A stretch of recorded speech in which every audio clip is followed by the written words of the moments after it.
तो आज इस वीडियो में हम बात करने वाले हैं पृथ्वीपति शाह की, जो कि पंवार वंश के कितनेवें राजा हैं बताइए? 47वें राजा है। इनके बारे में हम बात करने वाले। लेकिन आप एक चीज देख रहे होंगे कि टॉपिक में तो मैंने लिखा हुआ पृथ्वीपति शाह, मगर यहाँ जो पॉइंट आज हम पढ़ने वाले हैं, यहाँ तो सारे रानी कर्णावती के बारे में बात की गई है ना। तो इस पर थोड़ा सा समझने की कोशिश करते हैं। देखें, पृथ्वीपति शाह राजा कब बने? 1634 में। लेकिन जब वो राजा बने तब उनकी उम्र कोई कहता 10 साल, कोई कहता 12 साल, लगभग 10-12 साल के हेरफेर में थी। ठीक है, अब 10-12 साल के हेरफेर में पृथ्वीपति शाह राजा बने, क्योंकि उनके पिताजी, जब 1634 में उनके पिताजी मरे महीपति शाह, तो उस समय उनकी उम्र छोटी सी थी। अब उनकी उम्र छोटी थी, इसलिए राजा तो वही बने, लेकिन वो खुद तो राज्य नहीं चला सकते ना। इसलिए उनकी माँ का नाम क्या था? रानी कर्णावती। पिछले वीडियो में इनके बारे में हम उल्लेख कर चुके हैं। तो रानी कर्णावती गद्दी पर बैठी। ठीक, गद्दी पर नहीं बैठी, संरक्षिका बनी, गद्दी पर तो वही बैठे। तो संरक्षक बनी रानी कर्णावती। इन्होंने शासन चलाए। इसलिए हम पृथ्वीपति शाह का समय पीरियड तो यही मानेंगे, लेकिन हम उनके कार्यकाल को दो भागों में बांट करते हैं। शुरुआत के जो समय रहेगा वो रानी कर्णावती शासन करेगी। जब पृथ्वीपति शाह बड़े हो जाएंगे तो उसके बाद वो खुद अपना शासन संभालेंगे। ठीक, देखते हैं कौन सा समय पीरियड रानी कर्णावती का रहा। 1634 से लेकर के 1640 तक का जो समय पीरियड रहा वो किसका रहा? रानी कर्णावती का। ठीक, और 40 के बाद 1640 से लेकर के और 1664 तक का जो समय रहा, क्योंकि तब वो बड़े हो गए, तो ये शासनकाल जो है पृथ्वीपति शाह का रहा है। पूरा शासन का पृथ्वीपति शाह का मानेंगे। लेकिन अगर बीच में बोला गया कि रानी कर्णावती का शासन का समय कौन सा रहा, तो फिर आपको 1634 से 40 का रहा। करीब करीब कितने साल रहा? 6-7 साल के हेरफेर में रहा। आइए समझ में बात। ठीक, आइए अब शुरू करते हैं। इस वीडियो में जो पढ़ने वाले वो है रानी कर्णावती के बारे में। बहुत पावरफुल रानी है, बहुत शक्तिशाली रानी है, उनके बारे में बात करते हैं। आइए, पर बात करने से पहले हमें एक बात समझनी जरूरी है, इस टॉपिक में हम पढ़ क्या रहे हैं, है ना। मैं हमेशा, तुमने देखा होगा, हर वीडियो में मैं टॉपिकों पर बात करता हूं और उसके बाद हम चीजों को क्लियर कर देते हैं। क्या पढ़ने वाले? एक तो रानी कर्णावती, उनके बारे में हल्का फुल्का, उसके बाद रानी कर्णावती द्वारा लड़े गए युद्ध। तीसरा पॉइंट होगा कि युद्ध के उपरांत रानी कर्णावती ने क्या क्या काम किए। चौथा पॉइंट होगा कि उनके उपनाम किस तरीके के रखे गए, युद्ध में इतने वीर महिला रहे, और साबरी ग्रंथों में उनका वर्णन किस तरीके का रहा। लेकिन अब मैं जो बात करने वाला हूं ये कि रानी कर्णावती जब शासिका बनी तब राजनीतिक स्थिति किस तरीके थी उत्तराखंड में, यानी गढ़वाल में कैसे था, कुमाऊं के हिस्सों में कैसे था, चारों तरफ किस तरीके की राजनीतिक स्थिति थी, इस पर भी बात कर लेते हैं। ठीक है, देखो, उत्तराखंड पर आप जानते हैं कि जो गढ़वाल वाला हिस्सा वह पंवार वंशी राजा थे और कुमाऊं वाले हिस्से पर चंद्रवंशी राजा थे। पंवार वंशी राजाओं में जो है पृथ्वीपति शाह का शासन है, लेकिन शासन कर रही है रानी कर्णावती। ठीक, और इधर जो है चंद्रवंशियों में जो है वो दो राजा रहे, राजा त्रिमल चंद्र रहे जो 38 तक रहे, 1638 तक, और उसके बाद बाज बहादुर राजा बने, है ना। इसके अलावा दापा का हिस्सा स्वतंत्र हो गया, वो तो महीपति शाह के जमाने में ही स्वतंत्र हो गया था। इधर आप जानते हैं कि सिरमौर का जो हिस्सा था, सिरमौर का जो राज्य था, वो मानधाता प्रकाश के पास था, वो भी चले गया। महीपति शाह मरे, उन्होंने स्वतंत्र कर दिया। मानधाता प्रकाश से पहले उनके पिताजी कर्म प्रकाश थे, अब राजा बन गए मानधाता प्रकाश। और दिल्ली पर जो शासक कर रहा है वो है शाहजहां। मुगल बादशाह कौन है? शाहजहां शासन कर रहा है। यहाँ कांगड़ा के हिस्से में, ये सिरमौर के बगल में, अभी मैं क्यों कहना चाह रहा हूँ इसको भी थोड़ा समझना पड़ेगा। यहाँ सिरमौर के हिस्से के बगल में कांगड़ा साम्राज्य था। क्या नाम था? कांगड़ा। और कांगड़ा पर जो राज कर रहा था वो था राज्य तो पूरा शाहजहां का था, लेकिन शाहजहां के अधीन वहां पे काम कर रहा था शाहजहां का फौजदार, जिसका नाम था क्या? नवाजत खान। क्या नाम था? नवाजत खान। ये परिस्थितियां थी उस दौर में उत्तराखंड की। अगर देखा जाए तो कोई भी हिस्सा अब रानी के पास ऐसा नहीं रहा कि वो जो मेरा अपना हो। केवल गढ़वाल का हिस्सा रानी के पास था, बाकी हिस्सा चारों तरफ से दुश्मनों से घिरी हुई थी रानी। ठीक, लेकिन सबसे ज्यादा खतरनाक जो साबित हो रहा था रानी को, वो हो रहा था मानधाता प्रकाश। मानधाता प्रकाश ने क्या किया कि दिल्ली के शासक शाहजहां को जो है पास एक दूत भेजा और उन्हें कहा कि भैया अब जो है गढ़वाल पर आक्रमण करने में आप मेरी मदद कीजिएगा। किसने कहा?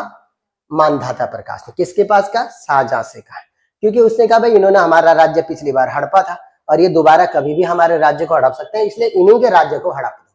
ठीक, शाहजहां जो कि गुस्सा हो रखा था, क्योंकि आप जानते हैं कर्णावती के जो पति थे महीपति शाह, वो उनके दरबार में जब राज्याभिषेक हो रहा था उसमें शामिल नहीं हुए, इस वजह से वो भी नाराज चल रहे थे शाहजहां, क्योंकि बेइज्जती टाइप की है, हमने बुलाया तुम तब भी नहीं आई, इतने बड़े साम्राज्य का जो शासक था शाहजहां, उसकी एक प्रकार से बेइज्जती होगी। तो उसने कहा ठीक है। तो शाहजहां ने क्या किया, कांगड़ा का जो फौजदार था नवाजत खान, वो इसके अधीन आता था, उसको बोला कि भाई तुम जो है जाके मानधाता प्रकाश की मदद करो, और दुनिया भर की सेना दिल्ली से भेज दी। और कांगड़ा के फौजदार नवाजत खान, यानी इनडायरेक्ट रूप से देखा जाए तो शाहजहां और मानधाता प्रकाश की संयुक्त सेना ने रानी कर्णावती पर आक्रमण कर दिया, यानी गढ़वाल पर आक्रमण किया। करीब करीब 1 लाख लोग थे सेना में। कितने लोग थे?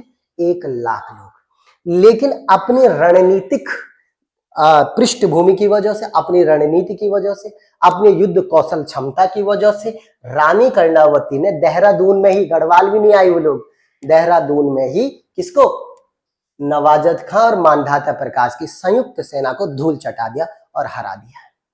मेरी बात समझे कि नहीं? किसको हरा दिया?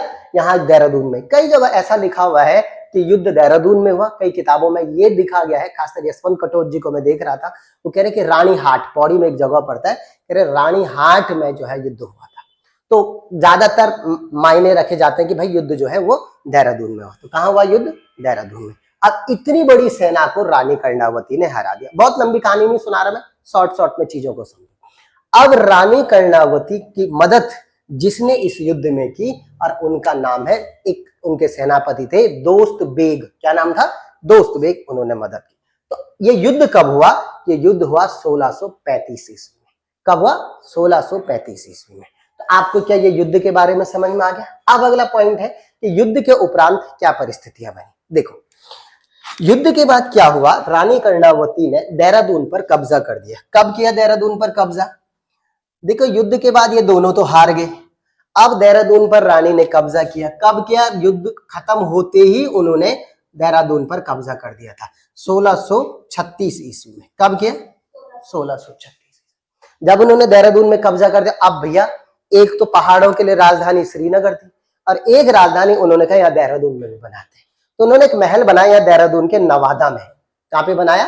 देहरादून के नवादा में एक उन्होंने अपना, एक रानी ने महल बनाया, और अपनी जो देहरादून हिस्से की जो राजधानी थी वो राजधानी नवादा लेके गई। तो युद्ध के उपरांत कार्यों में सबसे पहला कि दून पर कब्जा किया, दून पर कब्जा किया। और दूसरा जो काम किया उन्होंने वो किया, राजधानी जो है कहाँ बनाई? नवादा बनाई। दूसरा काम उन्होंने ये किया युद्ध के बाद। तीसरा काम क्या किया उन्होंने युद्ध के बाद? उन्होंने देहरादून, क्योंकि बिल्कुल नष्ट भ्रष्ट कर दिया था जितने भी आक्रमणकारी थे, तो उन्होंने देहरादून को एक नया नाम दिया, पृथ्वीपुर। क्या नाम दिया? पृथ्वीपुर नाम दिया। यानी देहरादून को उन्होंने पृथ्वीपुर नाम से दोबारा बसाया। किसने बसाया? रानी कर्णावती ने। 3 काम, देहरादून पर कब्जा किया 1636 में, राजधानी नवादा बनाई, तीसरा पॉइंट पृथ्वीपुर नामक शहर बसाया। कौन सा शहर बसाया? तो मतलब पृथ्वीपुर, मतलब देहरादून को ही पृथ्वीपुर नाम से बसाया।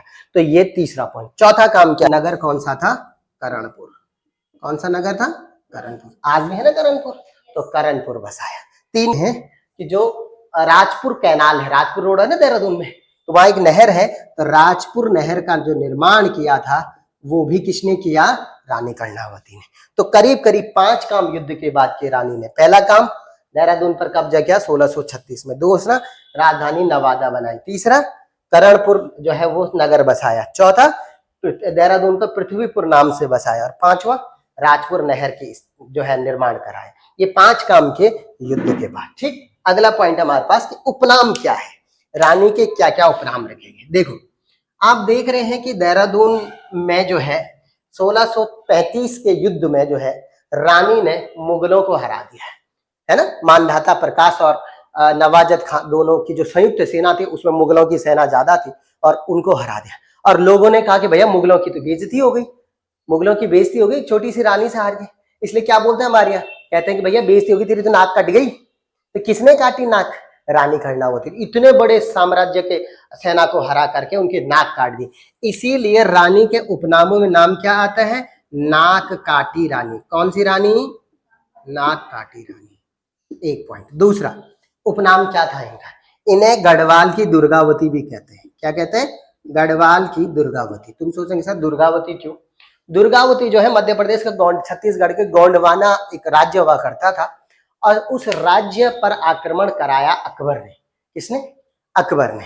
और अकबर ने जब आक्रमण करवाया उस पर, तब उस समय दिल्ली पर शासन अकबर का था, और अकबर ने जब वह आक्रमण कराया तो बड़ी वीरता के साथ दुर्गावती लड़ी, लेकिन लास्ट में मारी गई, लेकिन बहुत वीरता से लड़ी, उसने नाको चने चबवा दिए थे मुगल साम्राज्य को।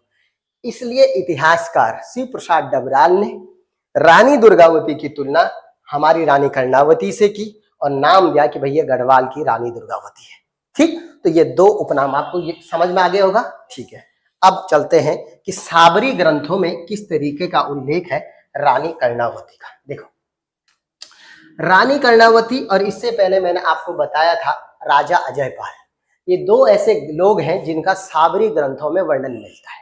अब तुम सोच रहे हो साबरी ग्रंथ मंत्र तंत्र की पोथियां होती पहाड़ों में, मंत्र पोथियां मतलब होता है लिखे हुए कागज वगैरह जो होते हैं बड़े बड़े ग्रंथ, उनमें जो है राजा अजयपाल और साबरी रानी कर्णावती का वर्णन मिलता है। मंत्र तंत्रों में इनके नाम की दुहाई दी जाती है। क्या दी जाती है? तो ऊपर मंत्र देखोगे ना तो वो बोलता है, कहता है राजा अजयपाल के आण पड़े, राजा रानी कर्णावती के आण पड़े, ऐसे कसम देते हैं वो भूत पिचासों को जब वो पूजा करते हैं। तो जो है साबरी जो ग्रंथ है उनमें रानी कर्णावती का भी उल्लेख मिलता है। समझ में आई बात? ठीक, तो आज इस वीडियो में जो हमने बात की है वो की राजा पृथ्वीपति शाह की संरक्षिका रानी कर्णावती की, उनके सारी चीजों के बारे में हमने वर्णन किया, किस तरीके से उन्होंने युद्ध जीते, कैसे कैसे उपनाम रखे गए। नेक्स्ट वीडियो में हम जो है, क्योंकि अभी प्रधान सेनापति कौन है? माधो सिंह भंडारी, लेकिन चलो ऐसा करते हैं यहीं पे माधो सिंह भंडारी को भी समाप्त करने की कोशिश। जब ये युद्ध जीत दिया रानी कर्णावती ने, फिर रानी कर्णावती ने अपने प्रमुख सेनापति, प्रधान सेनापति जिनका नाम था माधो सिंह भंडारी, क्या नाम था? माधो, उन्हें भेजा दापा पर वो करने के लिए, अधिकार करने के लिए। माधो सिंह भंडारी गए, दापा पर जो है उन्होंने क्या किया? आक्रमण किया और दापा पर कब्जा कर दिया। ठीक है, दापा पर उन्होंने कब्जा कर दिया। तिब्बत के साथ उन्होंने अपनी सीमा को निर्धारित किया। यहाँ तिब्बत के साथ उन्होंने अपनी सीमा को, गढ़वाल की सीमा को जो है निर्धारित किया।